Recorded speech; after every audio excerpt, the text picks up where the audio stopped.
Hello everyone and welcome to Networking 101, Why It's So Important to Your Job Search. My name is Dr. Lisa Andrews and I'm the manager of the CFP Board's Career Center, and on behalf of the CFP Board and the CFP Board Career Center, I'd like to welcome you today.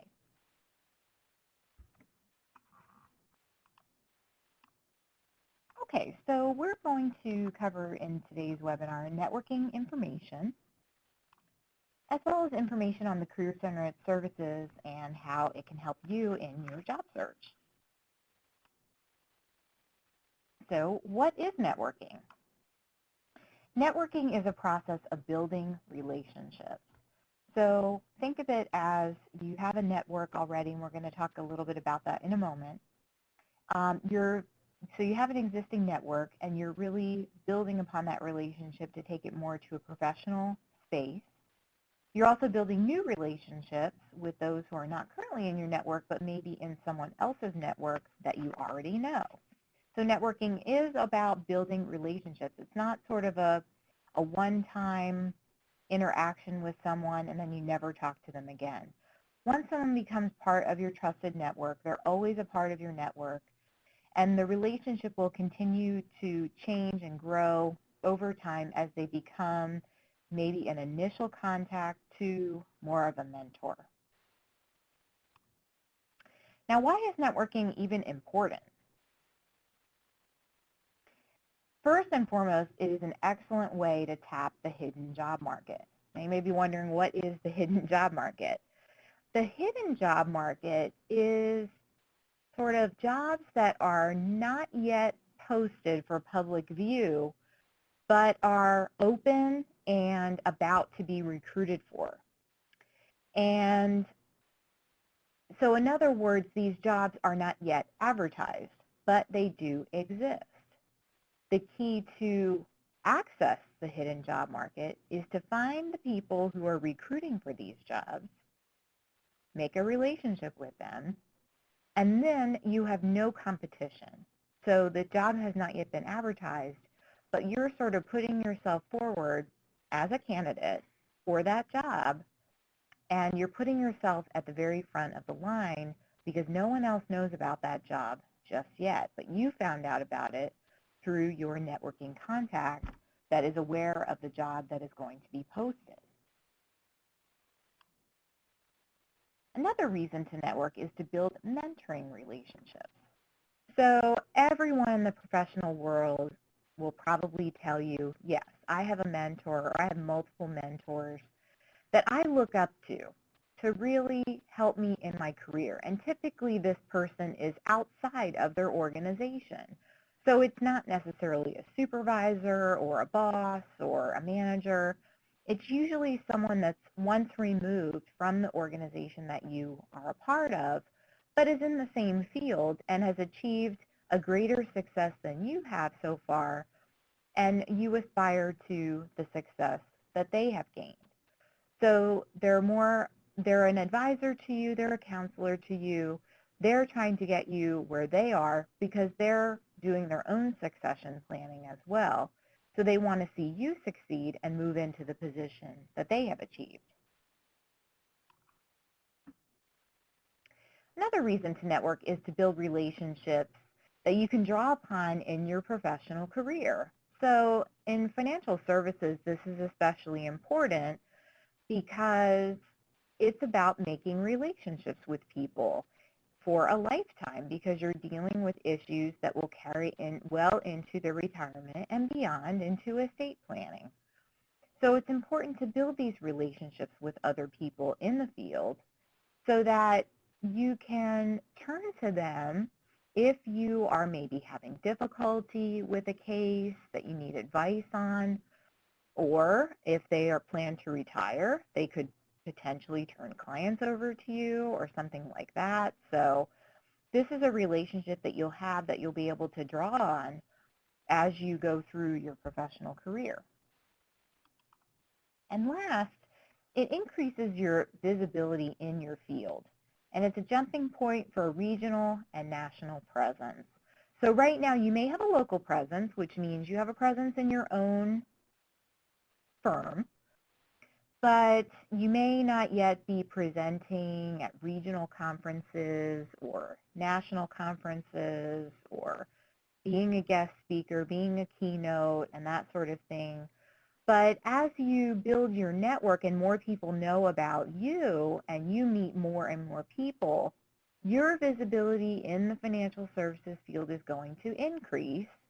It's going to bring you more success and more recognition on a regional and national level, which is, of course, something all of us want because that helps us advance in our career and become more credible in our career and credible to our clients.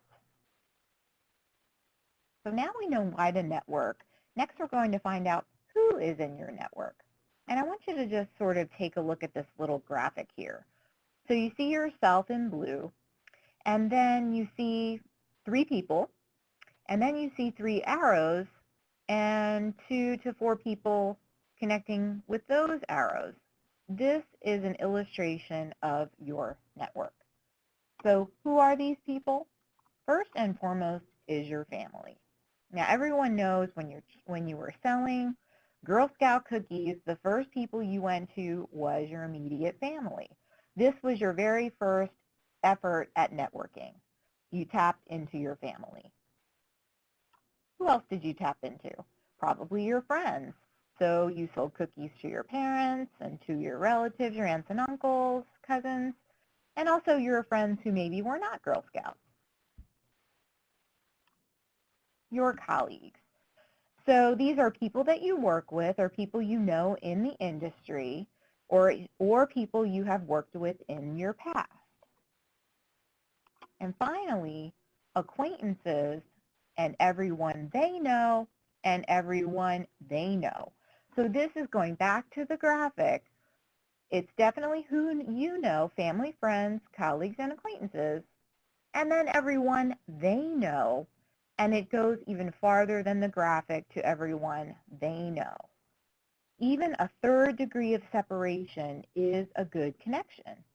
So consider your sister's coworkers, your best friend's boss, your college roommate's spouse, friends of your parents, your uncle's business partner. And don't forget people like your doctor, your landlord, your accountant, your dry cleaner, and even your yoga instructor. Absolutely anyone is fair game when it comes to networking. You know more people than you think. Everyone always tells me, oh, I don't really have a network. Oh, yes, you do, especially when you start to list all of those acquaintances and consider the possibility that it's not just them, but it's everyone that they know. So my advice to you to figure out who is in my network is to start making a list and recognize that everyone you meet could potentially help you move your job search forward. So I've already established that you do have a network. Everyone has a network. You may not realize it right now, but you do. But how can you then enhance your network and really bring it to the next level professionally? Okay. Well, are you a super fan of your field? This is something I recommend for everyone becoming what I call a super fan of your field, but also especially for those of you who are career changers or are new to the field, maybe someone who's studying in one of our registered programs. It's time for you to really, as I say, ingratiate yourself into the field and get to know who is in your field and really become a full member of your field. So to do this, you first join professional associations. That's what everyone in their professional life does because this is a resume builder as well as a very strong way to network. I recommend FPA, Financial Planning Association. That's a great one. And the reason is because FPA has the highest concentration of CFPs of any financial services professional association. So when you go to their events, you're going to meet CFPs 90% of the time. Another thing you should do to become a superfan is subscribe to publications and blogs about your field, the financial services field, of course, because then you will know sort of who the voices are in your industry, and also you'll be able to keep up on the issues, which is really important when you're talking to a potential person that you want to have join your network, you want to be up on your field because they may ask you questions or just want to have an intelligent conversation with you about the field. And if you're not reading your classic publications, you're not going to have good answers for them, and that's not going to reflect well on you. So it's really important to keep up with your reading as much as you can and continue to learn more and more about your field and just be educated. That makes you a better financial services professional anyway, or it'd make anyone a better professional, just sort of keeping up with what's going on. And also, finally, know who's who in your industry and follow them. So again, these are people maybe who have made national press or speak on television shows or have blogs or write articles for different publications. That's a who's who in the industry, and you definitely want to know who they are and what they're saying, and because potentially they could be a part of your network. So we know you need to enhance your network, but where do you do that? So here are some places to meet potential networking contacts. LinkedIn. If you don't already have a LinkedIn profile and it's not completely tricked out, that needs to happen right away, especially if you're in a job search, because employers, what I mean to say is recruiters, are trolling LinkedIn big time. They are looking for you. So make sure that you have a profile that is completely filled out and an introductory statement that is well thought out, because that's sort of your cover letter, and it introduces you to whoever is looking at your profile. So it's very important to be active on LinkedIn, get people to endorse you, have a really full profile, because again, recruiters are on there, and this is the new wave of recruiting. They're looking for you. But another great way is to join a group. So if there's a group that you're interested in that has a common interest of yours, join that group and meet the people that are in that group, message with them and that sort of thing, because they are all a part of your network. Facebook. Now, a lot of people think of Facebook as sort of a place to post pictures of your pets and your children and that sort of thing, but Facebook can be a very powerful networking tool, and I'll give you an example. I was working with someone in a career counseling setting who told me they wanted to work for XM Radio. And did I know anyone? Because, of course, I'm a part of their network. And I said, well, I don't know anyone specifically, but give me 1 second. So I posted a message to my wall on Facebook. Does anybody know anybody that works at XM Radio? And almost immediately, I got 5 private messages with contact information, names and contact information of people they knew that worked at XM Radio. So I promptly wrote them all down and gave them to the person that I was working with, and they now had 5 contacts at XM Radio, when a minute ago they didn't have anyone. So Facebook is not just a social place, it's also a place to get good information about the business world. So definitely consider it, because again, with Facebook, you know, you have sort of friends on there, of course, but there are also acquaintances or people that those friends know who would be your acquaintances, because there's a mutual connection there, and you never know who they might know. Professional conferences. Again, FPA in Boston this September is having their national conference.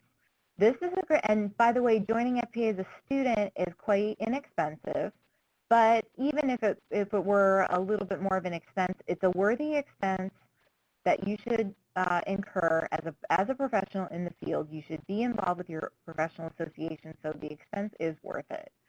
And to go along with that, attending professional conferences or any other professional events is a great way to meet people. Chamber of Commerce meetings. This is especially great if you are a business owner or thinking about becoming a business owner, because who you're going to meet at Chamber of Commerce breakfast, typically they have breakfast meetings. That's always the ones I've gone to. You're going to meet business owners and members of the business community. So these are not only potential networking contacts for you, but they could be potential clients. So Chamber of Commerce meetings are especially great to attend. Social events. So someone invites you to a party. You're walking into a situation at a party where there are tons of potential networking contacts. This is especially a great one, alumni events from your undergrad or grad school. The reason these are so fantastic is that, you know, they're college graduates, so chances are they're doing something in the professional world with their degree, and you have a very, very powerful connection. You're both alumni of the same university or college. So you have a lot in common already. You probably took similar classes. You probably had similar professors. If you lived on campus, you may have lived in the same residence hall, or you know where the person lived, even if you lived across campus. You may know some of the same people, because don't forget now, you were a member of a class, but you were there for 4 years, 2 to 4 years, with the grad program, 2 years. So you not only know all the people in your class, but you have 3 years of classes to go with you as well. So these are amazing networking connections because alumni want to help other alumni. So these are so very powerful. If you're not involved with your alumni association, get on the board. It's a volunteer position. It's a great way to meet people, a great way to reconnect and give back when you're not opening your checkbook, of course, and just build your network. So this is absolutely my favorite, is the alumni events. Other events set up by professional associations. So FPA not only has a national conference, but they have meetings as well, local chapter meetings. I would suggest learning more about those and attending those as well. And finally, job fairs. Job fair, when you go to a job fair, you're meeting recruiters. That's who attends job fairs, recruiters. So this is a great opportunity for you to reach out to them and talk to them about what opportunities they have. They are actively recruiting. So of course, you know, you want to be talking to them, and it's a one-stop shop. Of course, do your research in advance so you know who's there, so you don't wait in a long line to talk to someone that you're really not interested in. So make sure you know who's going to be there in advance, and wait in their line. As well, for all of these events, you should have a business card if you're already working, or a resume if you're a new professional or a career changer. Consider having a resume with you at all times, just in case you meet someone and you want to show it to them, or actually pass it on to them. Now, I will transition by saying networking is not easy, and everyone knows that. Not a lot of people really say, I love networking. Networking is so much fun. So if you too are nervous about making contact, you should know the next few items of information.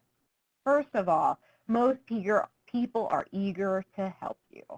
So they've been in your shoes. They were a new professional at one time, or just starting out in the field, or, you know, they're currently wanting to build their business. So they're eager. Most people have an altruistic side to them, especially in this field. It's a helping profession, the financial services profession. So most people are definitely eager to help you. So know that going up front. You're not asking for something outrageous.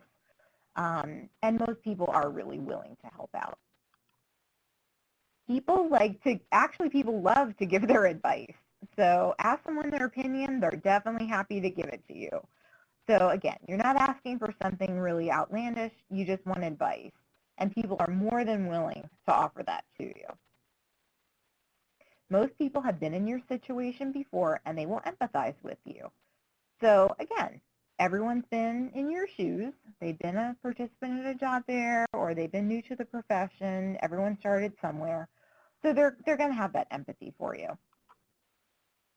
You'll gain encouragement and moral support. So again, people are eager to help, and they're going to be positive. It's going to be a positive interaction no matter what.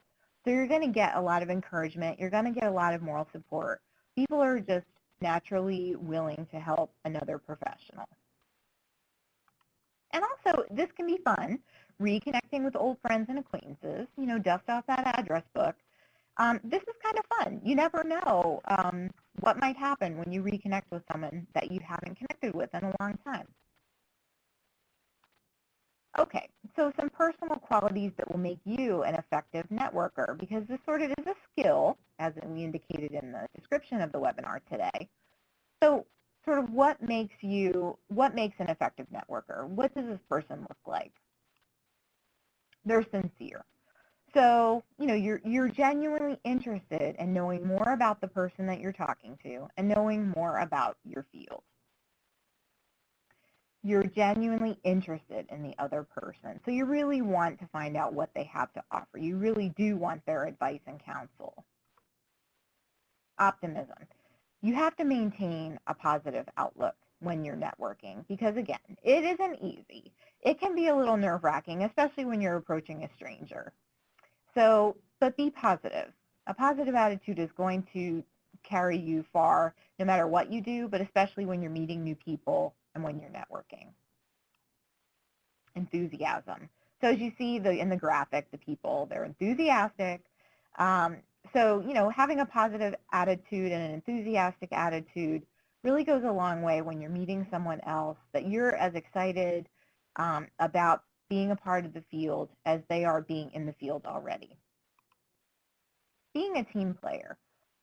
So I'll talk a little bit more about this in a later slide, but this is sort of a team effort. You're all making the profession better. So being a team player is a great quality you can have as an effective networker. Being humble. So of course you want to tout your qualifications to the person that you're networking with because you obviously want to impress them. But also you want to be humble about it as well. You're starting out, you're new, you want to expand your network, so you have to be a little humble. Confidence. And this goes along with your optimism. You have to have confidence when you're meeting someone else. Know who you are, know what you're about, know what you're looking for, and that will, if you exude that confidence, it's going to be easier to build a relationship. Be current. So again, I said earlier in the slide, be a super fan of your field, read publications, follow people, figure out what they're saying so that you're up on what's going on in your field. Respectful. So of course, this kind of goes without saying, to treat people well, treat them as you want to be treated. I'll talk more about this in a later slide, but be thankful. These people are taking the time to talk to you. They're taking time out of their time. So it's important to be thankful of their time and respect that they are making a sacrifice to help you. So let's take the first step. So it's important to know what you want before you start reaching out to people. You want to avoid meeting with someone and saying, let me know if you hear of anything. This is way too vague and they won't know how to be helpful. It's really important to have an agenda in the back of your mind when you're talking to someone. And again, you're asking about opportunities and potential opportunities, but you want to know what those opportunities are that you're interested in. So again, let me know if you hear of anything. They're not going to really know how to be helpful to you if you are that vague. So to go along with that, make sure you have set clear goals, especially when approaching a second or third degree contact, someone who knows someone who knows someone. With friends and family, you can be a little bit more vague and have less clarity, give them kind of an idea of what you're looking for. But, the more specific you can be, the better they can talk you up because they're obviously going to make the introduction to someone else. So if you can really be clear with everyone, even your friends and family who, of course, love you no matter what, it's going to make the introduction a little bit smoother. Consider where your network may be lacking and seek to fill those gaps. So, if you're not quite a super fan of that field yet, if you're not involved in professional associations, if you're not active with your alumni association, recognize that. When you're making your list, as I said in an earlier slide, make a list of all the people in your network and find out or analyze that list and see where are you lacking. And that's where you can really focus your efforts. A good place to start is with your references. Obviously, these are going to be people that you worked for or that know your work product very well. So they will probably, since they're in the field, they will probably know of viable opportunities. So you can find that out, find out if they know of any viable opportunities. Also, this is a good time to reaffirm that they will serve as a positive reference for you. You should always check with the person that you have asked to be a reference to make sure they are going to be a positive reference. The last thing you want, the very last thing you want, is to use someone as a reference and have them say something potentially negative about you. So if they have any reservations at all about your candidacy, you should definitely consider getting someone else to be a reference. Also, ask for any referrals to other people, and this goes for others in your network as well. So, you're interacting with person A, ask them for any referrals. Ask them to recommend someone to you that they may know. So this is how networking works. You're not just meeting the person that you're meeting, but you're meeting that person and anyone they might possibly know. So the steps to networking. Again, be authentic, so be yourself as much as possible. Don't try to be someone else or someone that you're not. Just be yourself. That's going to carry you a lot farther. And of course, be considerate. Remember your manners. Ask for advice, not a job. So you want to, again, tap that hidden job market, but you're really asking for potential information. Which of course could be information about a job, but not about something necessarily too specific. And you want to be specific in your request. So if you have an agenda and you know what you're looking for, then definitely be specific about that. So in any job search or networking situation, being yourself should be your goal. So hiding who you are or suppressing your true interests and goals will only hurt you in the long run. Pursuing what you want and not what you think others will like will always be more fulfilling and ultimately more successful. So if you're reconnecting with an old friend or colleague, take the time to get through the catching up phase before you blurt out what you're looking for. But on the other hand, if this person is a busy professional that you don't know very well, definitely be respectful of their time and sort of come right out with what your request is. Again, you don't necessarily want to ask for a job because that request comes with a lot of pressure. You want your contacts to become allies in your job search and not make them feel ambushed. So ask for information or insight instead. If they're able to hire you or refer you to someone who can, they will. If not, then you haven't put them in this uncomfortable position of turning you down or telling you they can't really help you. But before you go off and reconnect with anyone you've ever known, get your act together and do a little homework. Be prepared to articulate what you're looking for.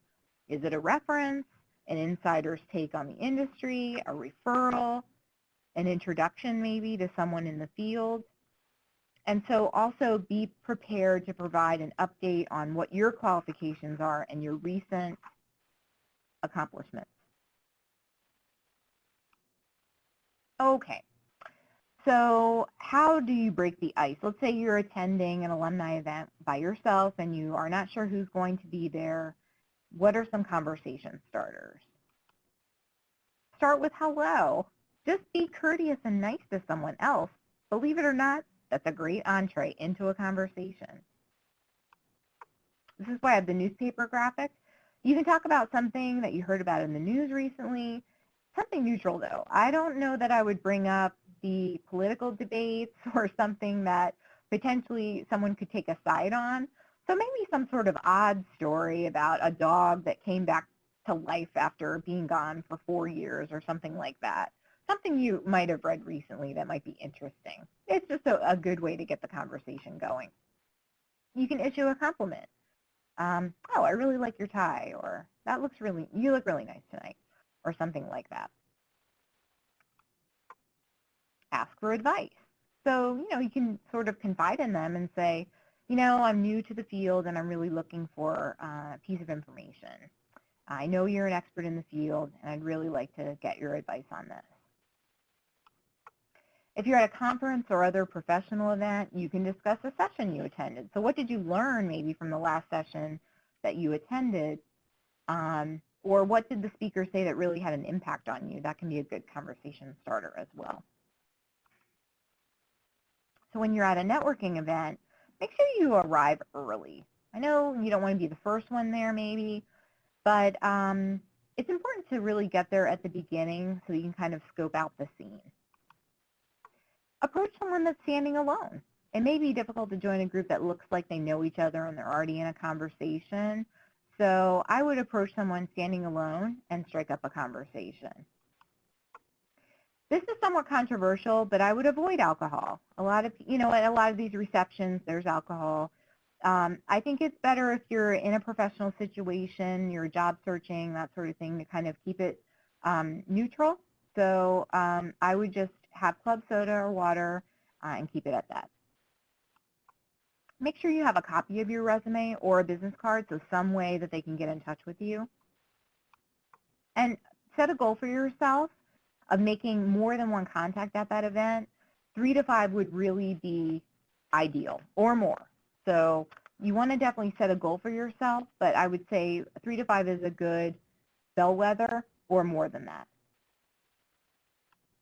Okay, so let's get to the actual conversation. You've broken the ice. What do you actually want to discuss with this person? Okay, ask them who they might be able to connect you with. You can ask, are there any recruiters that you know? What resources or opportunities can they provide? You can bounce your career ideas off that person. Have them help you refine your goals. So hopefully they're in a position where they've maybe been where you are, or they're not up and coming anymore, they've sort of made it. So they can kind of help you refine where it is that you want to go. You could get some honest feedback. So if you're showing them your resume, you can say, what do you think of it? What would you change? What do you think about this phrasing or this, font or whatever? If they're an industry expert, get their take on the pulse of the industry. So you probably have questions about the industry. You should.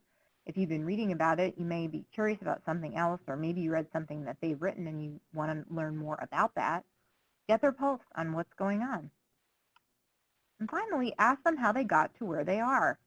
Again, you are aspiring to eventually be in their shoes, so in order to do that, you need to know how they did it. And again, they are going to love that question. They're going to love telling you all about themselves and how they got to where they are. But networking should be a two-way street. So you should share a contact you have with them. You're in the process of networking, so you're building up your contact list. There may be someone that you know that they should actually meet. Ask them how you could help them. So maybe there's a project they're working on, they need some extra help on a volunteer basis or something like that. Just sort of offer your help. And if they've done a favor for you, find a way to reciprocate that favor. And I mentioned this in an earlier slide, but showing gratitude is so, so very important. Because if you don't show gratitude to someone, not only will you burn that bridge, but you'll burn the bridges that they have with every other person they know. So the field can tend to get very small, and so you don't want to burn any bridges, because you're going to not only burn them with that person, but with everyone that they know. Know that whoever you've reached out to has spent their time with you, and time is valuable. Time is like a pie. There's only so much of it in a day.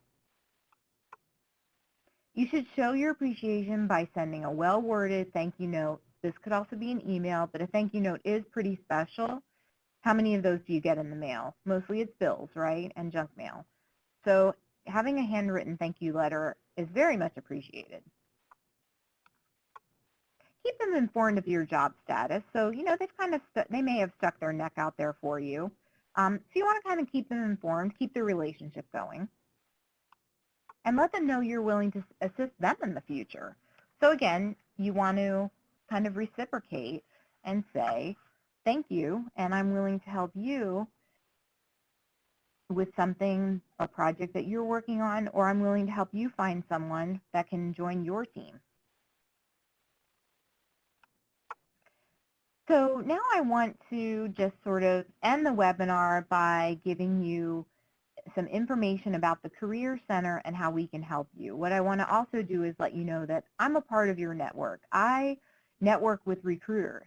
So if you're interested in learning more about the field or learning more about what recruiters are really looking for, you should talk to me because I have contacts with them and I know what they're looking for because I sometimes help them write their job description. So you should really connect with me. So we have job listings on our site from a large diversity of employers. We have a lot of different business models, so whatever you're interested in, there's probably a job out there for you. We also have articles relating to your job search under our resources for job seekers area. We also have past webinars that we've done. There's one on interviewing. So you can learn more about self-assessment, the job search, resumes, all kinds of career development topics. There is a job agent capability, so you don't have to do all the work yourself. You can set up job agents, and jobs will be emailed to you as those jobs that fit that criteria come in. There are confidentiality options in our Career Center site. So if you're not really quite ready to job search yet, you can keep your information confidential from employers who are searching the resume database. And of course, you can upload your resume when you're actually ready to launch that job search. And don't forget now, employers are mining the resume database for data about you. So it's important to have it up there if you are job searching. And of course, as I mentioned earlier, one-on-one job coaching and mock interviews. So if you are going to go on an interview, talk to me first because I know what these employers are looking for and I can help you come up with answers to common questions. And I can also look at your resume, look at your cover letter, talk about your job search, where should you be looking, where else besides our Career Center should you be looking. So this is my contact information. You can reach me by going to the Career Center homepage and going to my personal information. My number is 202-379-2213. And the email is landrews@cfpboard.org. So please feel free to reach out to me. Thank you so much for taking the time to listen to this webinar. And if you have any questions, please feel free to reach out. Thank you.